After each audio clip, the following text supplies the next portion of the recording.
Boeing in the United States has announced that it will not sell F-15 fighter jets to Indonesia. This is a big deal because it means Indonesia has been labeled as an unreliable country in diplomatic and arms markets. Today, let's take a closer look at why Indonesia, which seriously betrayed South Korea, ended up like this. Let's get right into it. On February 3rd local time, Bund Peters, Vice President of Business Development Strategy at Boeing Defense, announced at the air show in Singapore that the F-15 partnership with Indonesia is no longer an ongoing project. He also stated that they will not be producing any additional F-15 fighter jets for Indonesia. In 2023, Boeing and the Indonesian Ministry of Defense agreed on F-15 fighter jet deliveries, but in 2026, Boeing unilaterally ended the contract. In 2023, Indonesia signed a contract with Boeing to buy 24 F-15X fighter jets for its modernization project. The aircraft was named F-15 IMD, and both countries signed a memorandum of understanding at the F-15 facility in St. Louis, Missouri.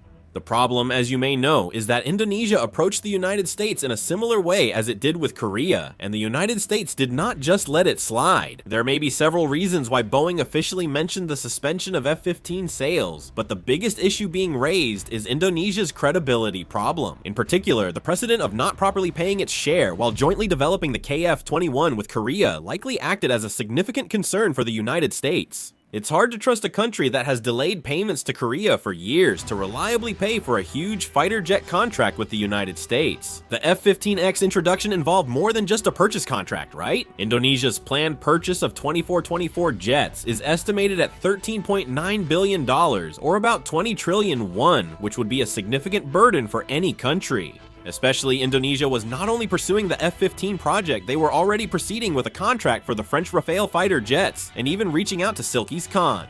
With multiple projects underway, financial pressure increased. From the United States perspective, doubts grew about Indonesia's ability to afford it all. So, looking at the current analysis by experts, it's highly likely that the Indonesian government failed to present a solid funding plan and credit guarantee at the level required by the United States Congress and Boeing. From the United States' view, a defense contract involves more than just signing an agreement, right? Maintaining, supplying parts, and upgrading this structure for decades requires secure funding from the start, otherwise the project isn't viable. Indonesia's stance on cost sharing with Korea over the KF-21 likely made both the United States and US uneasy about facing a similar situation. The situation was also complicated for Boeing, which has recently faced several accidents and quality issues in its commercial aircraft division, creating internal challenges. Even if they pursued a big contract, there was no reason to keep a high-risk customer. It was more rational for the company to focus on countries that could reliably pay and sustain a stable long-term contract. Therefore, the suspension of the F-15 sale this time is being analyzed as a result not only of Indonesia's budget issues, but also of the combination of Boeing's current situation and Indonesia's unstable credibility. Israel is a prime example. Unlike Indonesia, Boeing has a confirmed order from Israel for 25 full 15S and International Atomic Energy Agency aircraft, plus an option for 25 more in the future. Naturally, Israel has far greater financial resources and political trust compared to Indonesia, so they chose to focus on Israel and abandon Indonesia.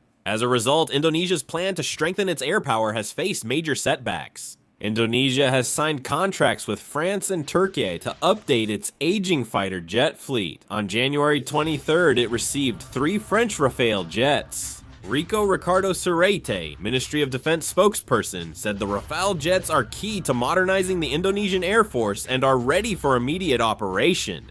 42 Rafale jets were bought, and a contract was signed for 48 Khan fighter jets from Turkey. They are also looking at buying Chinese J-10 and Pakistan's joint fighter 17 fighter jets. But with Boeing stopping sales, finding replacements for the F-15X's long-range strike and air superiority roles is now a new challenge. Losing the F-15X means more than not getting 24 fighter jets. The F-15X was central to the Indonesian Air Force's long-range air superiority plans. The Rafale has excellent performance, but when it comes to overwhelming armament capacity and long-range operational capability that a large platform provides, it can't match the role of an F-15 class fighter. Indonesia, made up of thousands of islands, needs fighters that can fly long distances and remain airborne for extended periods. If the F-15 is gone, Indonesia will have a gap in long-range interception and strike capabilities. To fill this gap, Indonesia could consider alternatives like China's J-10 or the Joint Fighter 17, but from that moment, Indonesia would lose compatibility with Western systems and face a greater risk of becoming dependent on another power structure. They can't simply return to the KF-21 fighter jet. South Korea's trust in Indonesia is already badly damaged. South Korea agreed to lower Indonesia's cost share in August 2024, cutting the contribution from 1.6 trillion won to 600 billion won and reducing technology transfer. Indonesia was previously caught attempting to smuggle a USB with KF-21 fighter jet data and investigated for it. Viewed this way, Indonesia is now in a tough position as their plans face trouble. You might wonder about this. Actually, the part that's hardest to understand is that Indonesia is trying to buy fighter jets from too many countries at the same time. They signed deals for the Rafale and Turkey's Khan, pushed for the F-15EX, and are also considering China's J-10C and Pakistan's Joint Fighter 17. At this point, it's not just about acquiring fighter jets, it's like moving an entire global arms expo. Naturally, from a military perspective, this approach seems extremely inefficient.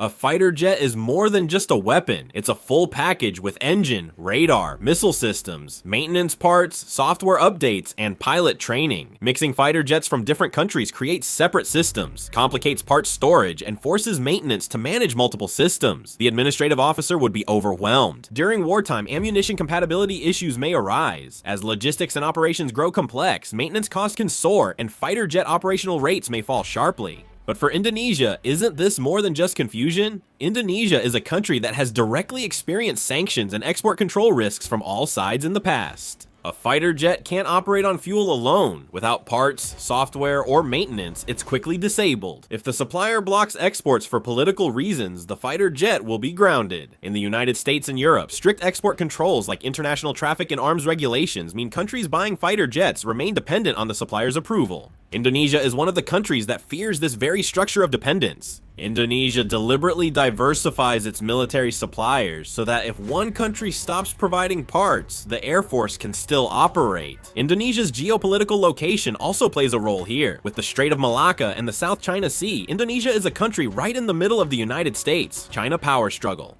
If Indonesia fully aligns with one side, it risks losing options, so it prefers balanced diplomacy even in arms purchases. Though it may seem inefficient and complex, for Indonesia it's a diplomatic survival tactic and insurance against being controlled. However, Indonesia's chronic credibility and financial problems have actually resulted in it being held by another leash. In comparison, does the KF-21 fighter jet have a rosy future? By January 2026, all test flights were completed, totaling about 1,600 flights over 42 months with no accidents. It is said that from the second half of 2026, mass-produced units will be delivered to the Air Force, and by 2032, a total of 120 KF-21 fighter jets will be deployed to replace aging fighters.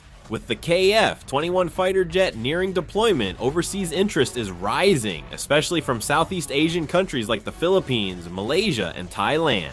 For example, the Philippines is weighing Sweden's Gripen and the KF-21 fighters, but has recently shifted focus to the KF-21. KF-21 fighter exports to Poland and the Armenian alliance are still being discussed. It seems like Indonesia is finally coming to its senses and trying to approach us again, but honestly, I wonder if we really need to help them after all they've done. What do you all think about Indonesia's current situation? Share your thoughts in the comments. Thanks for watching.